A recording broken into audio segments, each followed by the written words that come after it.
ఆంధ్రప్రదేశ్ ఓటర్లు చరిత్రలో ఎన్నడూ లేనటువంటి ఫలితాలను మొన్న జరిగినటువంటి సార్వత్రిక ఎన్నికల్లో ఇచ్చారు. సార్వత్రిక ఎన్నికల్లో వైఎస్ఆర్సీపీ అధికారాన్ని కోల్పోవడంతో అసలు ఘోర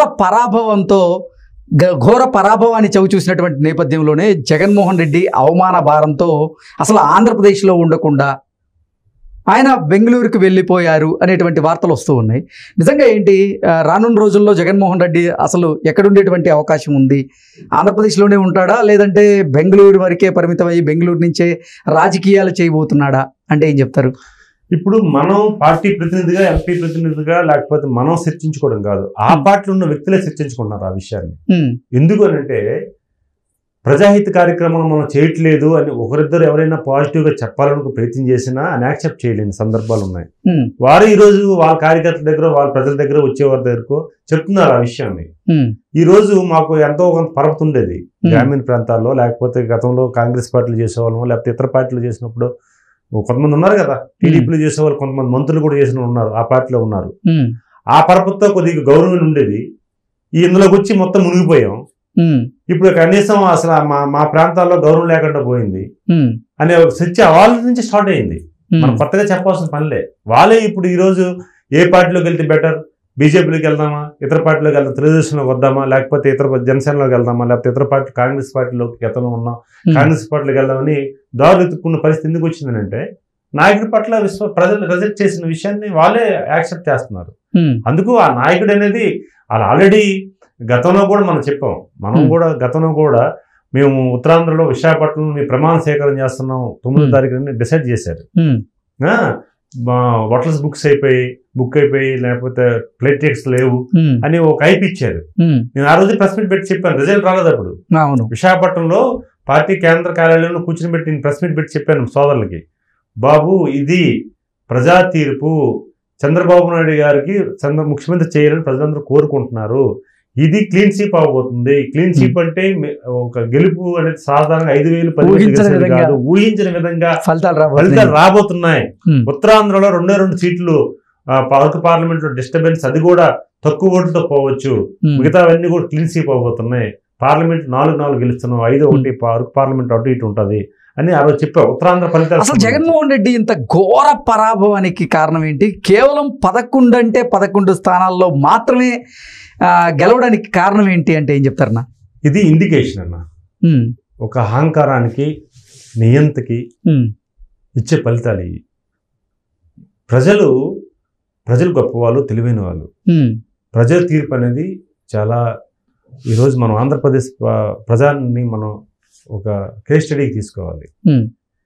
ఎవరు కూడా ప్రజా ఆమోదం లేకుండా ప్రజాహితమైన కార్యక్రమాలు చేయకపోతే, ప్రజా వ్యతిరేక కార్యక్రమాలు చేస్తే, ప్రజలకి ఇబ్బంది కలిగించే మీ వ్యవస్థను క్రియేట్ చేస్తే మీకు జరుగుతుందనడానికి నిదర్శనం ఇదే. అంటే ఏ రాజకీయ పార్టీ కూడా ఇట్లా చేయదు జగన్మోహన్ రెడ్డి లాగా. ఇది నియంత పాలన. ఎందుకంటే నియంత పాలన అంటే ఎట్లా అంటే ప్రజలు ఎన్నుకోబడిన ఒక ఎమ్మెల్యే మాట్లాడడానికి లేదు, ప్రజలు ఎన్నుకోబడిన ఒక ఎంపీ మాట్లాడడానికి అవకాశం లేదు. నీకు నువ్వు చేసుకున్నావు, అది పక్కన పెట్టండి, సరే ప్రజాప్రతినిధికి అవకాశం లేదు. ప్రజల జీవన విధానాన్ని ప్రజలు గుర్తించకపోతే ఎందుకు నీ పరిపాలన?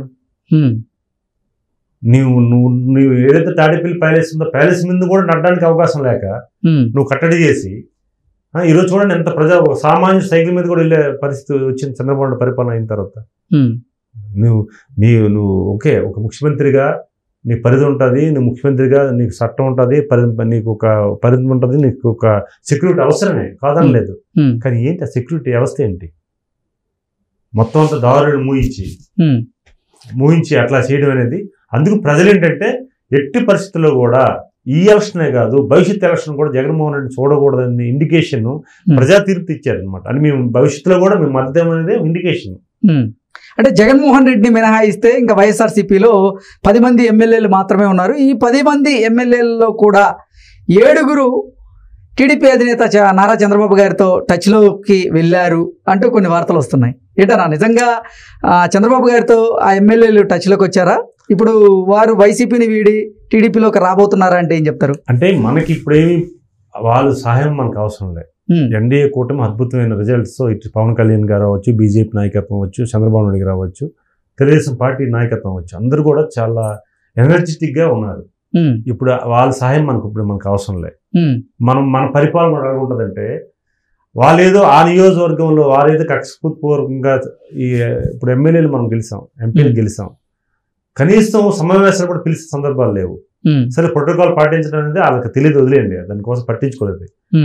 ఇప్పుడు మనం ప్రజలందరూ కూడా 5 కోట్ల అందరూ కూడా మన సమానం. ఎన్డీఏ కూటమికి మనం అందరికి ఒకే పరిపాలన చేస్తాం. కక్షాదింపులు ఉండవు, లేకపోతే ఇంకొక వ్యవహారాలు ఉండవు.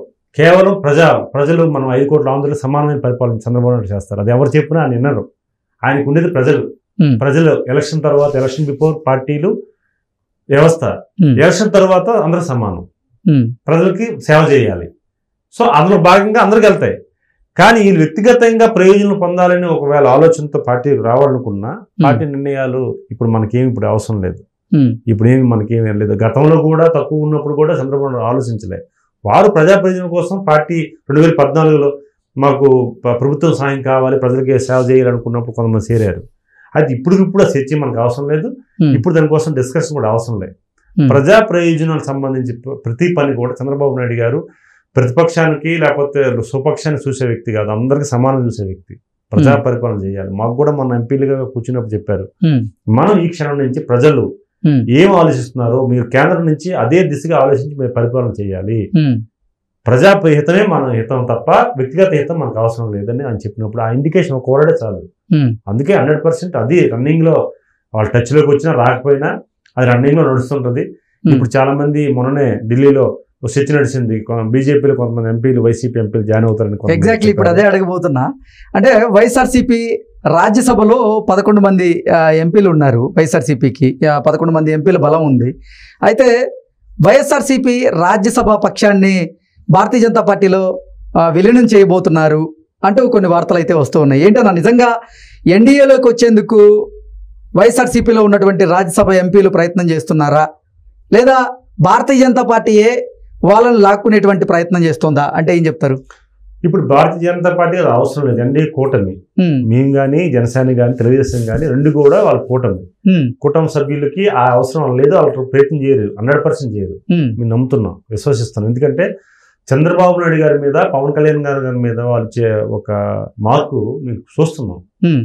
సభలో కానీ, వాళ్ళు ఎన్నికలు వచ్చినప్పుడు కానీ, లేకపోతే ఢిల్లీ సార్ వచ్చేటప్పుడు కానీ వాళ్ళ ట్రీట్మెంట్ చాలా పాజిటివ్ ట్రీట్మెంట్ ఉంది. వాళ్ళు నమ్ముతున్నారు. ఎందుకంటే చంద్రబాబు నాయుడు గారు ఒక ఆంధ్రప్రదేశానికి నాయకత్వం కాదు, ఆయన ఆలోచనల్ని దేశం మొత్తం కూడా మనం షేర్ చేసుకోవాలని వాళ్ళు ఇంట్రాక్ట్ అవుతున్నారు. ఆ సమయంలో ఈ ప్రయత్నం చేస్తారని అవసరం లేదు, చేయరు కూడా. రెండోది ఏంటంటే వీళ్ళు ప్రయత్నం చేయొచ్చు, వీళ్ళకేదో అవసరాలు ఉంటాయి కదా, తప్పులు చేశారు, ఆ తప్పులు కాపాడుకోవడానికి ఒక వేదిక కావాలి.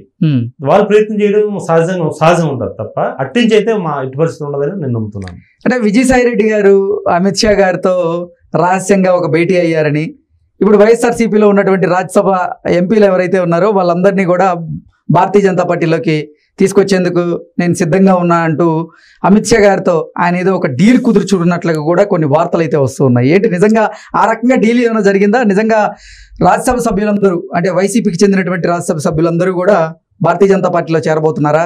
రాజ్యసభ పక్షాన్ని భారతీయ జనతా పార్టీలో విలీనం చేయబోతున్నారంటే ఏం చెప్తారు? ఇప్పుడు చెప్తున్నాం కదా, ఇప్పుడైతే ఎన్డీఏ కూటమికి అది అవసరం లేదు, మంచి మెజారిటీ ఉంది రాజ్యసభలో. అదే రాజ్యసభలో లేకపోవచ్చు, రాజ్యసభలో లేకపోయినా ఇప్పుడు లోక్సభలో ఉంది, లోక్సభలో బలంగా ఉంది. రాజ్యసభలో కాలకున్నప్పుడు ఆల్రెడీ ఇండైరెక్ట్ మొన్న స్పీకర్ కి మేము మద్దతిస్తాను ప్రకటించారు. దానికి అంత ఖర్చు చేయ అవసరం లేదు.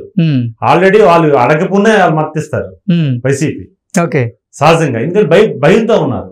ఈ రోజు వ్యవస్థ ఎలా ఉందంటే ఒక చంద్రబాబు నాయుడు గారు ఒక నిర్ణయం తీసుకున్న తర్వాత దానికి స్టాండ్ అయిపోతారు. కానీ ఈ రోజు ఆ పరిస్థితి అక్కడ లేదు ఆ పిక్చర్ పార్టీలో. అందుకు ఏంటంటే వీళ్ళు ప్రయత్నం చేయవసరం లే, అడగకుండా వాళ్ళు మద్దతిస్తారు. ఎందుకంటే వాళ్ళు చేసే తప్పులు 1-2 కాదు కదా, మొత్తం వ్యవస్థనే నాశనం చేస్తారు ఆంధ్రప్రదేశ్ లో. అంశాల వారీగా మేము ఎన్డీఏ కూటమికి మద్దతు ఇవ్వబోతున్నాం అంటూ కూడా వైఎస్ఆర్సీపీకి సంబంధించినటువంటి ఎంపీలు బాహాటంగానే చెప్పారు. సో ఈ నేపథ్యంలో అసలు తీసుకునేటువంటి ఆ పరిస్థితులు ఏమంటారు? ఉండదు. ఒక తీసుకున్నా ఏముంటది సహజంగా, ఇప్పుడు సహజంగా తీసుకున్న ఏముంటది, పేరెంట్ అనేది ఎన్డీఏ కూటమితో స్నేహపూర్వకంగా ఉన్న అద్భుతమైన రిలేషన్స్ వెళ్ళాయి, ఒక బంధం స్ట్రాంగ్ అయింది. ఆ బంధం 100% కొనసాగుతుంది. ఎందుకంటే బాబు గారు కూడా చాలా విశ్వాసంతో, నమ్మకంతో మోడీ గారు భారతదేశానికే కాదు ప్రపంచంలోనే మంచి పేరు ప్రతిష్టలు సంపాదించాడు మోదీ గారు. ఆయన నాయకత్వం అవసరం అని చెప్పి చాలా సందర్భాల్లో చెప్పారు. ఎందుకంటే చాలా అవసరం కూడా అది. ఇప్పుడు ఈరోజు భారతదేశానికి ప్రధానమంత్రిగా ఆయన ఉండడం మనకు కూడా భారతీయ గర్వకారణమే. విదేశాలు ఆ వ్యక్తులను కూడా ఆకర్షిస్తున్నాడు ఆయన.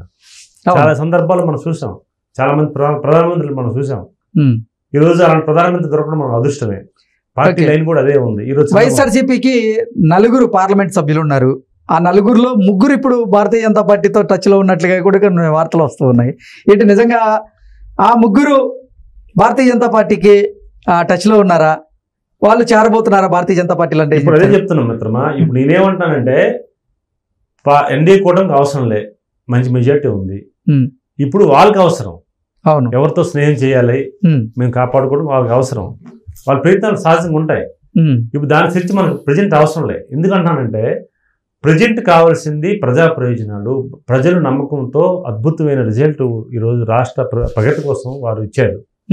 ఎమ్మెల్యేగా వారికి, ఎంపీలుగా మాకు. ఈరోజు ఎన్డీఏ కూటమిలో మనం ఒక స్నేహపూర్వకంగా ఉన్నాం. ఈరోజు అద్భుతమైన ఇన్వాల్వ్ అయి ఉన్నాం దాంట్లో. ఈ రాష్ట్రానికి గాయపడిన రాష్ట్రం 5 ఏళ్ళు నష్టం, 50 సంవత్సరాల నష్టాన్ని చేకూర్చాడు మహానుభావుడు జగన్మోహన్ రెడ్డి. వారి చర్యల వల్ల, వాళ్ళ ఆలోచన వల్ల ఈరోజు అట్టడుగుపోయింది రాష్ట్రం. ఈ రాష్ట్రానికి శస్త్రచికిత్స చేయాలంటే ఒక చంద్రబాబు నాయుడు గారి వల్ల అవుతుంది, సాధ్యమని ప్రజలు నమ్మి ఈరోజు ప్రజాప్రభుత్వం ఏర్పాటు చేశారు భారీ మెజార్టీతో. దాంట్లో భాగంగా ఈరోజు కేంద్రంలో మేము ఉన్నాం.